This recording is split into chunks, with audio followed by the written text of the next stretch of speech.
I'm now joined by Matt Inman. Matt's coming off another impressive victory at Cage Warriors 64 against Gregor Weibel, taking his overall record to 13-5, but his Cage Warrior record to 4-1. And you're on a 4-fight win streak. Matt, thank you very much for joining me. No problem. Congratulations as well, another great win. Thanks very much. You must be really pleased, 4 in a row. Yeah, it's good. I've been on, as someone pointed out before, I've been on 4-fight win streaks before, but I think this has been obviously the biggest one yet, because we're all in Cage Warriors and all against decent quality opposition. So yeah, we're on a roll at the minute.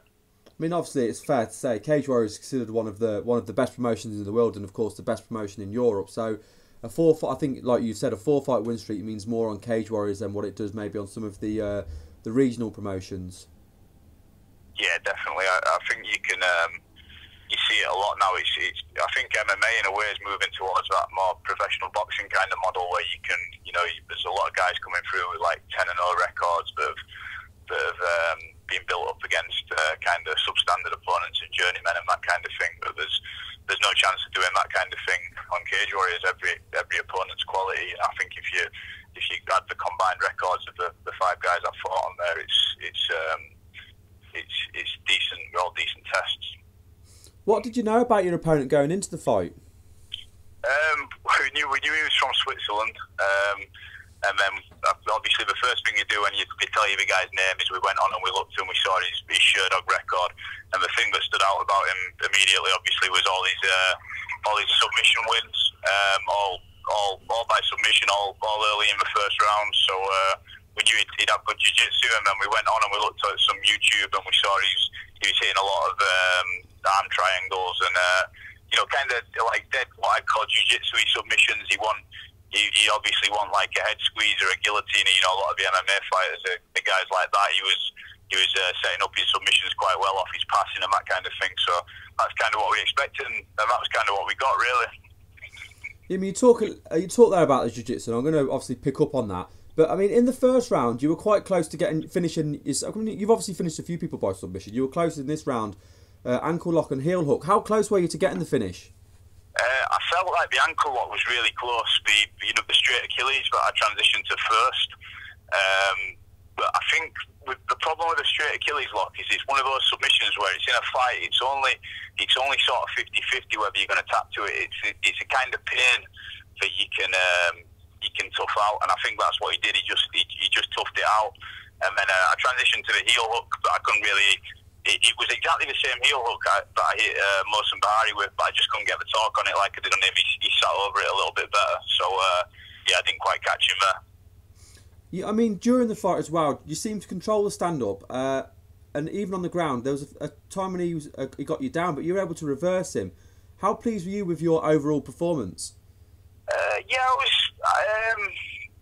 I was quite pleased. I think the first round I was very happy with on watching it back. I think I stopped him taking me down. When he did take me down, I popped straight back up. Probably the second round, I let him take me down a little bit too easy. I made a mistake, and I didn't get up as quick as I would like to, or I didn't reverse him as quick as I like to. That's pretty much all I've been working in the gym, bouncing up as soon as someone takes me down or getting a quick reversal. And my complaint again with the third round is he probably took me down a little bit too easy again. I took my eye off the ball on that one, but I got a quick reversal there, a quick sweep, so it didn't worry me too much. When you went to the judges at the end, I mean, because you can never really know what the judges have seen, of course, and we've seen it in the past where there's been decisions that have not gone the way you expect. How confident were you that you'd got the decision? I was pretty certain I'd got that decision, to be honest. I'm a little concerned by the fact that the 2 of the judges managed to give the middle round to him, which on watching it back, to be honest, I can't. Well, I can understand where they're coming from, but I can't understand how it's gone that way at all, because I think what's happened is the judges have essentially counted the time I spent on my back, and if you watch that round, I was probably on my back for about maybe 2.5 minutes of a round, but up until he took me down, I dominated the stand-up, and then for me, there's a difference between kind of being in someone's guard and laying there and defending, which I think is what he was doing really. He was holding on, he was defending the triangle, he was he was looking at the the elbows, the spike elbows and stuff like that. And then you see the difference when I got on top. I transitioned between sort of low position and standing position, lots of strikes, getting the guy up against the fence, really working to damage him. And I think that's the kind of top work that should be scoring. I think if you're on your back and you're looking to submit the guy, you're looking to put him in triangles, and you're shutting down and you're striking, then I can't see, other than the fact that you've been taken down, obviously, but you're not losing at that point in my mind. So it was kind of bizarre that I think two other judges had that round for him, that middle round, and that concerned me a bit, because that's happened to me in the past. But all's well that ends well. We got the decision. So yeah, I know where you're coming from. I mean, at the end of the day, if you take somebody down and you're able to do nothing with it, then how much damage have you actually done? And we've seen that before, of course, in all promotions. Yeah, well, that's it, exactly, because we get the takedown, then by all means score for the takedown. But then if you take a guy down and the guy's got a good guard, and you sit in his guard defending a triangle, or just trying to keep your posture where he can't attack you with submissions, but you don't do any damage and you're not looking at pass or anything, then you're not winning at that point. You've taken the guy down, well done, but you're not improving. You're not looking to finish the fight, definitely. And you wouldn't get scored for that even in jiu-jitsu competitions, because they of course score on advancing, but MMA at the moment unfortunately hasn't really got the master of how to score the ground game, I don't think.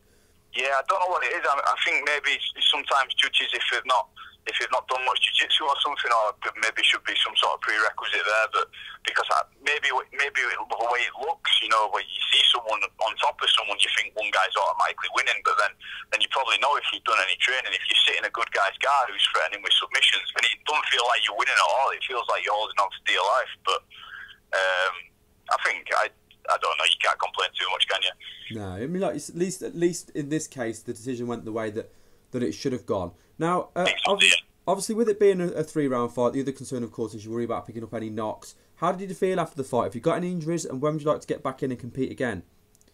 No injuries as it stands. I've got a bit. I think what we're now Thursday. I've still got a bit of a sore head, but no injuries or anything. So what I've done is this week I've just sort of taken it out of the gym, taking it easy.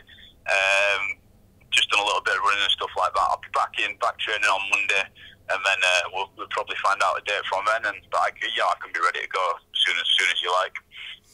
Of course, as well, you are now 4-0. So have you got your eye on anybody you'd like to face? No, there's loads of good fights in that division, so I'm not going to look to fight anyone specifically. I'm just going to see who I get. It could be one of the guys who you see regularly on Cage Warriors, and then they've got they can bring in these good guys from elsewhere as well. I don't think anyone had really heard of Gregor Weibel before the weekend, or a few of the other guys they had on, and they're all quality challenges. So whoever's next, but I'm not making any moves to get a fight with anyone or anything like that. Yeah, I think it's fair to say at the moment Cage Warriors is doing a great job of stacking all of their divisions. So there's, like you said, there's loads of potential fights, isn't there? Yeah, absolutely, yeah. Okay, well, obviously we appreciate you giving me your time, and as I already said, congratulations on your win. But before we let you go, I just want to give you a chance to do any shout-outs. You want to shout out any friends, family, sponsors, and also let the listeners know about your Facebook and your Twitter? Yeah, Twitter is at Matt Inman 86, so numbers 86. You can get me on Facebook, I think, just my name. A shout out to Cage Warriors, been great for me. Intensity Fight Management, everyone at SBG, my main coach Carl, my strength and conditioning coach John Bond, all my training partners, all the other pros there who've helped me out on this camp, and Toxic Fightwear who sort me out with gear. That's about it, I think. Well, I really appreciate this interview. My pleasure. Well, I really appreciate you giving me your time, and I can't wait to see you step back into the cage again.